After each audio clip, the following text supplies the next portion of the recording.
All right, this is Display Builder, Drupal's unified visual builder, in case you're not in the right place. Hi, my name is Dan Hansen. I'm the lead developer at Savant Group. I've been a Drupal developer for some 15 odd years, since Drupal 6. I also do WordPress stuff, data modeling stuff, database stuff.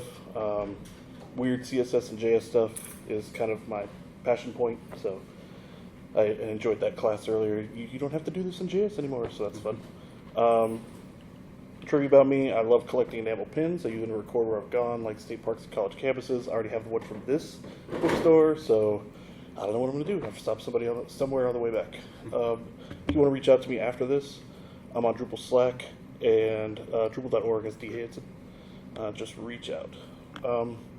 So I mentioned that I redid this whole presentation, and what I mean by that is I sort of reverted it. Well, reverted's the wrong word. I changed it so it's more focused on the user stories involved to try to get everybody going with a narrative, I guess. So this is Jordan.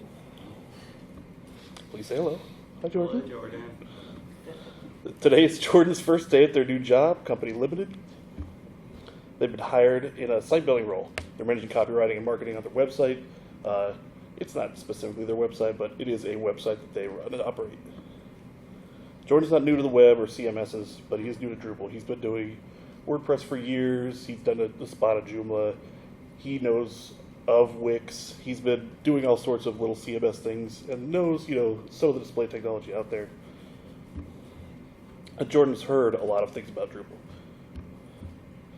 Jordan's been given some new guy tasks to do on the site. Since this is his first day, they wanted to give him, just some things to ease him on in. They want him to add a marketing button to all the article pages. They want to add an icon to the home page, which bold move, have a new guy touch the home page. And they wanted to move the pagination to the top of the screen on the articles listing. Now, Jordan has heard an awful lot about Drupal. He's heard about block layout. He knows that there's no live preview on block layout. He knows there's no native support of single directory components. If you're not familiar with single directory components, it's a fun little thing on the back end. Your site, not really site builders will build them out, but the developers of the site certainly will, where you've got just a directory that has a block of code, a definition, and a little bit of JavaScript if it needs it, a little bit of CSS, and then that code is portable amongst anywhere on the site. It's relatively new to Drupal, but it's an exciting thing to use and play with if you are used to systems like Bootstrap or other design systems. He also knows that block layout has hard-coded template regions. So you go into block layout, it's only got the regions that have been set up for you by the theme itself. You can't make changes to those. You oftentimes can't change how they're displayed, where they're displayed, things like that. It's also got no capability to do page variants. So if you want a different block layout for a different page, it's possible. Like you could make the distinct blocks appear on certain pages but not others. But if you want to, say, move the footer up for some reason above something else, it's not going to happen. Not without some extra templates. Pierre is the site admin. This is stand-in for the actual display builder, Pierre. Pierre says not to worry. Companies use this display builder now. So let's take a look. What does display builder look like, and how do we add that button to all article pages? We've got the site here. This is a recipe that you can get on the display builder website or display builder module page. It's got a couple different additions on top of that, like I added Gin and Gin toolbar. But this is pretty straightforward. You've got a bunch of stuff laid out here, different components. It's using Bootstrap as the back-end sort of library of elements, so you can see obviously these Bootstrap buttons and these sort of layouts that are familiar if you're used to Bootstrap out there. But what we want to do is we want to take a look at, and I'll fumble through some of these examples. It's so that I'm more like the brand new person that's just started Drupal. It's accurate. What we want to do is actually set up the displays for articles. So we've got our content types here. We've got articles. Manage fields, now we want to manage display. We see a display builder button here. That's because down here we have come down and turn on Display Builder, we are able to disable it. It's much in the same way you can use Layout Builder. You just turn it on, turn it off. But once you have it here, you can also tell it to enable content overrides on a per page basis. We're not using that just yet. We'll get to that in a minute. There is a button here for Display Builder. It is broken. You don't want to use that. Display Builder is in beta, so there are going to be things that are broken. That's one of them. But the way we want to do a layout for a layout for Display Builder is we'll go to Structure, I believe, and we'll go to Page Layouts. You can see it's already got some in here. One for the home page, one for articles, one for just default generic pages. If you go to build a new layout, you'll see some familiar things that are similar to if you were going to add like a block or something. You get conditions as to where you want those to appear, who you want them to appear to. You also get a little bit of information about a profile. That'll come in a little bit later as well. We'll talk about that some more. But for now, we'll go to the page article. We'll say build display, and you see here that we have Display Builder. Ooh. It's got the whole site, the whole page here laid out in generic blocks. You've got the block messages, block tabs, things you would expect in the block layout, but actually just laid out in sort of a page layout. Up top here, you've got some navigation. There's a builder tab that we're on. You can take a look at the layers, which is actually sort of a tree view made with containers, so you can see what's within what else. It also gives you some pertinent information like styles that might be on specific components, and just names of content that may not have names when you're looking at it generically. So you might have the search form down here somewhere, but you're not going to know it's a search form unless you take a look at layers or mouse over it or something along those lines. We've also got a preview. Not much to see here right now because we're just doing a generic page view. One of the really interesting things though is this logs. This you could actually see every change that has happened on this layout. This is really powerful because it gives you not only just this listing of all of the different things that have happened to your layout, it also, or your display I should say, I keep saying layout, it also lets you revert it. So if we come here and say we want to move the tabs above here, then we say no, we don't want to do that. We have undo functionality here, redo functionality as well, and then we also have a restore to last save version if we want to just clear everything out. Even doing restore to last save version will, I was going to say that. No, it actually shows what changes were undone. So you can see these negative steps. Those are actually there. So if you wanted to revert those, I think you'd actually do that as well. So, but we don't actually want that layout there. So we'll set it back so that the tabs are where they're supposed to be. But we want to add a button. Oh, actually, I do want to talk a little bit more about some of these buttons up at the top here. We've got a highlight components button, which just lets you actually identify the single directory components that may be available on the page. We've also got this toggle full screen. Really, in this case, just gets rid of the sidebar toolbar. There's a question mark here. That's just a mouse over. It gives you some shortcuts, so you can quickly undo, redo if you want to use the keyboard for that. And then at the top right here, you have just the exit button. So if we want to add something to this page, we come over here to libraries. It gives you some options here. You've got tabs here. Components is single directory components. Because this is Bootstrap, they have a lot of single directory components already built out for us. Things, if you're familiar, usually you get like cards, buttons, all kinds of things from Bootstrap. You can also go to blocks. These are going to be your site blocks. They're also generic blocks, like content generic blocks. So if you come down to utilities, you can get text fields, icons, that sort of thing. But forms are available. Any generic blocks that are actually, I'm sorry, not generic blocks. Any published blocks that are available in the block layout system would be available here. And then you've got presets. Presets are actually, if you have a grouping of components that you want to retain and reuse, you can set it up as a preset and save it back to this listing. I'll talk about that a little bit more, but suffice to say that I've not really tinkered with it much, and presets is the only version of this that actually seems to be working for me right now. There's another instances, I believe it is, that is not working. I'm attributing to it being in beta, but it's a similar sort of concept if I have read correctly. So would the presets be like a configuration? Yes, it would be several configurations. So it would look at several. You would be able to group a bunch of blocks together and then save them as a singular preset, and then reuse that preset. All right. So we want to add a button. It's drag and drop. We come down here, or actually we could search button. We want to add a button. Put that there. It's visual. It's there. It doesn't look particularly exciting because there's nothing in it. We have a region here. If you're familiar at all with single director components, it's got things called slots and things called props. Slots are places you can put more components, more content. Just anything you want can go in a slot. A prop is just a property of that particular component. So you could set classes, you could set styles, things like that. For example, if you click this, you can see that under this configuration we have a variant prop, which is kind of its own type of prop, that lets us determine what kind of variant of this single directory component we want. There's a lot of different styles of bootstrap blocks, or bootstrap components, so primary buttons, we've got danger buttons, we've got success buttons, really just color changes. And then down here we've got props. There's always this attributes prop, which lets you add properties if you're trying to do, accessibility ARIA stuff, or classes specific to this, or titles if you're doing like images or something.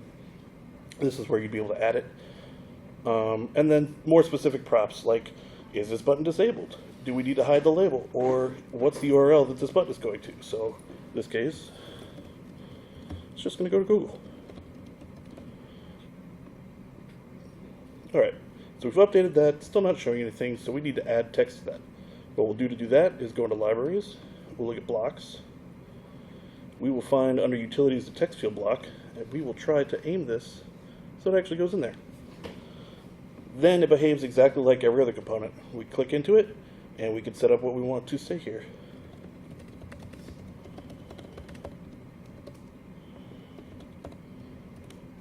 Update that. We can make changes to styles. Styles is part of Styles UI, which we'll talk a little bit about later, but it's the same sort of thing. If you've got configuration you want to do, you can do it here with styles that are established elsewhere on the theme or modules. It's part of UI Suite. We'll talk about that. So we've got that in place. We publish it. We exit back to the site. And then we look at our article, and here it is. We've got a marketing button, and it goes out of town. Awesome. Not bad for a first task, if I do say so myself. So Jordan can update their task list. Cool. Cross that off. Add a marketing button to all our article pages. Now they want them to add a icon to the home page. Again, homepage modifications on your first day. Gutsy move. Jordan has heard about Layout Builder, which is what you might be using right now to do layouts for complex pages like the home page. It's got a lot of issues, mostly due to age, but there are a lot of extensions that sort of cover these cases, but not necessarily all of them at once, and maybe they don't all work together. But he knows that Layout Builder has no lock system, there's no default restrictions by role, no unpub settings by default. It's got issues with translations, there's no undo redo history without extensions, and there's no native SDC support. But Jordan's been reading. He's also heard about Drupal Canvas. Drupal Canvas has got its own set of things going on. Not issues, but things. It's built on React instead of Drupal native tech and HTMX like Display Builder is. It only works for entity views. You can't use it for other types of displays across the site. It's kind of had an identity crisis. It used to be Experience Builder, and who knows what it could be next month. But otherwise, it's actually pretty cool. If you haven't had a chance to check out Canvas, I do recommend checking it out. I think it's well past 1.0 now. I think that was the end of last year. So it's supposedly stable enough to be used on your sites. Pierre knows they're using Display Builder, though. Display Builder also works with entity views. So let's add an icon to the home page. Oh no, I've closed the home page.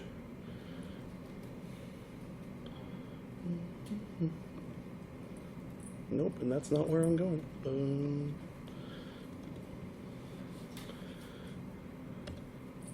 And I've built 3 or 4 of these today, so now I need to remember which one it was.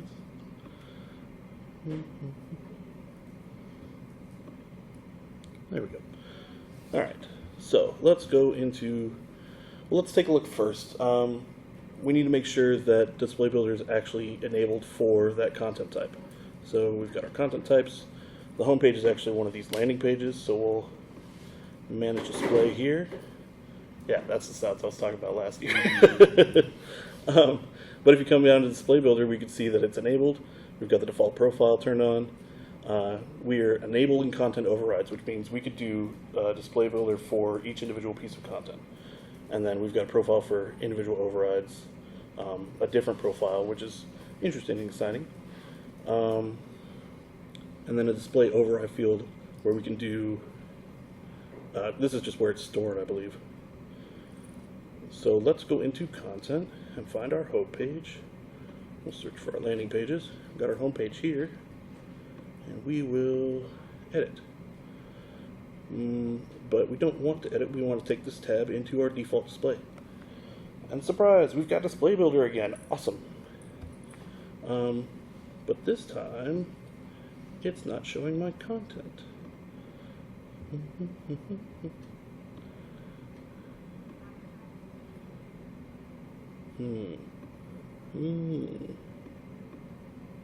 There it is. I'm not sure why it dropped that out like that, but we were able to recover it with the undo functionality, so that's cool. So, we've got all this content. This is all fun and cool, but we want to add an icon, so let's do that. We'll add it at the bottom here, because we wouldn't want to ruin the page above the fold, you know. We'll add a library, or go to libraries here. We'll add, you can see I've got a lot more options here than we did before. I've even got more buttons. This is because it's a different profile.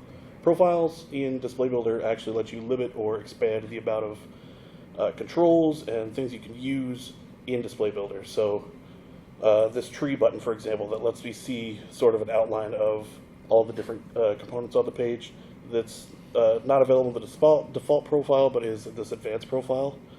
Got a couple extra buttons here as well. You can do a light or dark theme. Not all these are necessary, obviously, so we're not going to use too many of them. Why did it bounce out like that?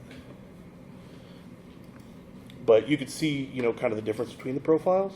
Profiles are really cool because you can actually, on the back end, determine which roles are able to use profiles and sort of make it easier or harder. Hard is the wrong word. Make it easier for, say, your marketers to come in and make changes that are simply text changes as opposed to having to deal with every part of the site all at once. But we're adding an icon. So we'll come here, search for an icon component, see that it's gone. It's actually a block, isn't it? Yes. Pull it over here. This is another part of UI Suite. It is based off of UI icons, which sort of exposes the existing Drupal icon API and lets you upload icons as a font and then reuse them across the site in a bunch of different contexts. I encourage you to check it out if you have not already. In this case, what do we want? I saw joystick earlier, I think. Yeah, so that's a joystick coming out of Bootstrap. We'll take that. We'll take a look at these settings. Want it a little bit bigger than this. We'll make it red. Always add your alt text. Update it. Close out this sidebar. We can see on the preview that, yes, in fact, it is still there, but we will... I was working on this on a larger screen, so the buttons need to actually publish. There we go. Alright, and then when we publish, we go out and see on the home page that this icon has appeared on the home page. Awesome! We're blowing through these tasks. Or Jordan is, I guess. He crosses another one off the list, but we have one more to do. Move pagination at the top to the top of the screen on the articles listing. That's views. Jordan's heard a lot about views. Like, a lot. Because there's a lot to know about views. You've got 3 columns worth of nonsense that you do not recognize if you come from any other system. Views is incredibly powerful and extremely Drupal native. If you are doing this on any other sort of CMS, you are likely writing something close to SQL or an actual query command within like WordPress or something. But one thing that Jordan does know about views is that it lacks a way to structure the display. I'm not talking about fields and arranging those, which is something you can do, but given Display Builder's capabilities, you would probably do it on the display suite side. Like you'd have a card view of a piece of content and then put that card in as the whole display instead of the field structures. I'm talking about you've got a header, a footer, a pagination. You can't move anything around like that unless you go into the theme and actually make a custom theme for that view, or a custom theme template for that view. Display has to be done in code to structure views parts. Jordan's in copywriting and marketing. Jordan doesn't write code.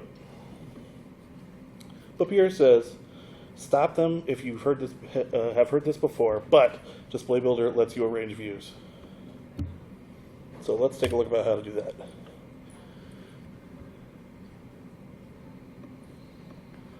All right, so we come here, we've got our views down here.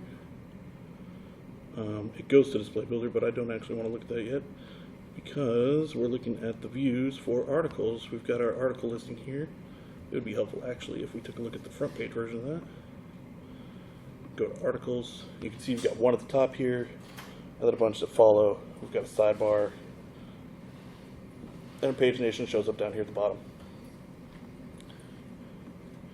So what we want to have is something that we just don't have access to here. We've got some other component things that we're able to do here. We've got the capability to add or remove a header and a footer, and capability to change how the page works and what it looks like, but not how to place it. So what we can do is go to Views, Display Builder. And in this way we can actually build a display here. And you can see we actually have access to those different things now. We've got the exposed filter up here, the header up here, the attachment before, all these things you couldn't move around before without having to get deep into the theme. But now we have them in front of us. So what we want to do is actually move our pager up a bit. And this is going to be hard to do because I'm not on a mouse, but it is click and drag. So we'll drag it up here. I think I put it over here. Pager placeholder. We want it at the very top of the screen because what are you doing if you're not following directions exactly, right? So we'll publish that. And now we look at our articles listing. Here it is at the bottom. Ta-da! It's now at the very top. Something you couldn't do in the site at all on the front end, you're now able to do with Display Builder, which is extremely exciting. If you're not going to use Display Builder for anything else, maybe you can use it for that. So Jordan completed their list. It was a great first day. He got to meet Pierre. He has all these people shadowing him. He got all his tasks done. Please celebrate him. You don't have to clap. You don't have to. Of course, now Jordan's curious. All these display functionalities were in place already. Why did Display Builder happen? What made it come about? Pierre's got the deets. Pierre knows Display Builder. It's compatible with other Drupal tech, display tech. Layout Builder and Block Layout are still functional alongside Display Builder. Something neat you could actually do is if you have a page in Layout Builder and you want to use Display Builder for it, just enabling Display Builder for that piece of content will copy everything over from Layout Builder and put it into Display Builder. You don't have to do any further actions or anything like that. It actually just brings everything across. The other kind of neat thing is that if you have all I think UI patterns has to be enabled for Display Builder to work by default. But if you have UI patterns enabled, and you make changes on Display Builder, and then you go back to Layout Builder, Display Builder actually pastes everything back into Layout Builder, so it stays kind of consistent. It's not one-to-one, but Display Builder takes a lot of trouble to actually try to make it consistent between the two display functionalities. Block layout, sort of a similar thing. If you have a big block layout set up and you go to make a page display, it'll copy everything over from the block layout that it can, rather, and then put it in place for you. What's also neat is if you look at the log, the historical log, it'll actually tell you, hey, I copied this over from Layout Builder. Hey, I copied this over from block layout. So that's always nice. We talked a little bit about this with profiles. We're able to modify and extend the editor. Profiles can be limited by role. The editor is also plugin based, so you can write your own pieces of the thing without having to jump into React or anything the way you might have to for Drupal Canvas. It's largely PHP based. It'll probably stay that way, and in that way it makes it a little bit more accessible for Drupal developers, but maybe not everybody. You could also build a library of prearranged components with presets and instances. We talked about that some as well. They're just different containers for components or groups of components that you have pre-built already and want to reuse. I think the distinction is that one can be, I think presets is something you will copy out and make changes to, whereas instances, I believe, is something that you are able to modify in one place and it makes changes everywhere you use that instance. Don't quote me on that. I think that's the distinction, though. And I don't know for sure because, like I said, instance is not working on this implementation. There's a lot of stuff Pierre knows about Display Builder. He knows that it's based on accomplishing a handful of goals. We wanted to add modern technology to the display building experience. And what I mean by that is Layout Builder going on a decade old now and missing a lot of functionality and features that people would expect from something like that. People that are coming from, Gutenberg on WordPress, any sort of builders on WordPress, Wix, things like that, are looking for an undo button. It's just not something that's native to Layout Builder. It's also a unified editor. You can learn how to use Display Builder and then take that knowledge and apply it to multiple different styles of displays across the site, which is really nice if you're trying to train somebody up on the site. And then it's just Drupal Design System native. And I hear you say, what's this about a design system? UI Suite, and this is a quote, UI Suite is an ecosystem of modules and themes that connects all design systems artifacts with Drupal UI. It's an initiative, and it's got a bunch of modules associated with it, and Display Builder is kind of an expression of that. So just a little bit more about UI Suite. The modules include UI patterns. That's used to expose single directory components across the site to different styles of Drupal displays. It's got several submodules you could actually use to turn on single directory components for displays like Layout Builder, like blocks. It lets you do quite a bit. This is kind of the glue that's holding together all of these different display functionalities as well, and exposing that to Display Builder. UI icons we talked about. There's an icon API in Drupal now. I think came with Drupal 11, like really early on. I think it was either Drupal 11 or Drupal 10 where it started like right on the cusp of the .0 versions. But now it's been properly exposed and lets you upload icons and use them across the site in a bunch of different ways. UI styles, you can create styles in modules and themes, or rather gather them from contributed modules and themes, and then use them in your different displays across the site. Then UI skins, which lets you do like CSS templates and what's the word I'm looking for? Variables, CSS variables across the site, and leverage those in different ways across displays as well. The core idea of UI Suite is that Drupal has strong no or low code capabilities for content modeling and business rules already. And the team doing UI Suite wanted to create similar no or low code capabilities for theming and display editors. I think they're kind of reaching that goal. They really like this slide, so it kind of goes with anything that mentions UI Suite. But you can see here, you've got display, business layer, content modeling. The business layer and content modeling for simple and medium tests have always been site buildable, things you could actually implement without having backend access at all. But for display, the simple stuff you could partially do it, but once you get into medium complexity tests, it becomes all custom code ballgame. Similar, but with UI Suite, you are actually able to do those things within the site itself, as opposed to having to rely on custom code or a themer or a developer who kind of knows what themes look like to implement those for you. All Jordan can say is wow.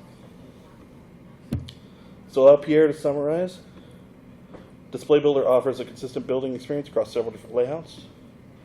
Display Builder can but does not require you to replace already known solutions. It can work right alongside them. And then UI Suite more generally is a push for Site Builder, no low-code solutions, and Display Builder is an expression of that. And that's it. Thank you for listening. Jordan thanks you as well. Do you have any questions?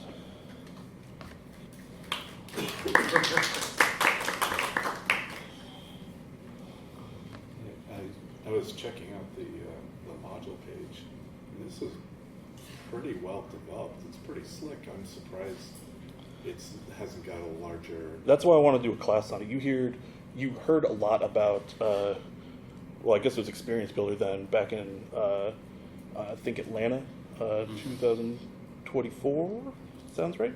Yeah. But you didn't really hear about Display Builder because UI Suite was kind of working in parallel with Canvas. Okay.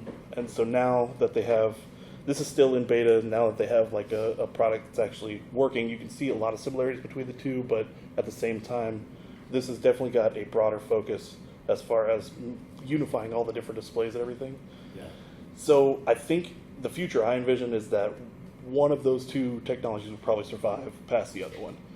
I don't expect UI Suite and Display Builder to be the one that sort of finishes the charge, but I do expect that technologies that are present in in Display Builder get rolled into Canvas eventually, because Canvas has kind of been the marketing focus for Drupal as a whole so far. Yeah, that was kind of what I was curious about, because from what I understand, Canvas, like, you just build your own, it's a whole separate page building thing that doesn't have any connection to content types, or like you were demonstrating views, like everything else is.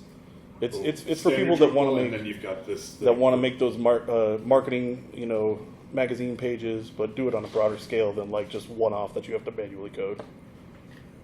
Whereas this seems like it's a little more. Yeah, this is kind of combining everything. This is really, in my mind, like Layout Builder Plus.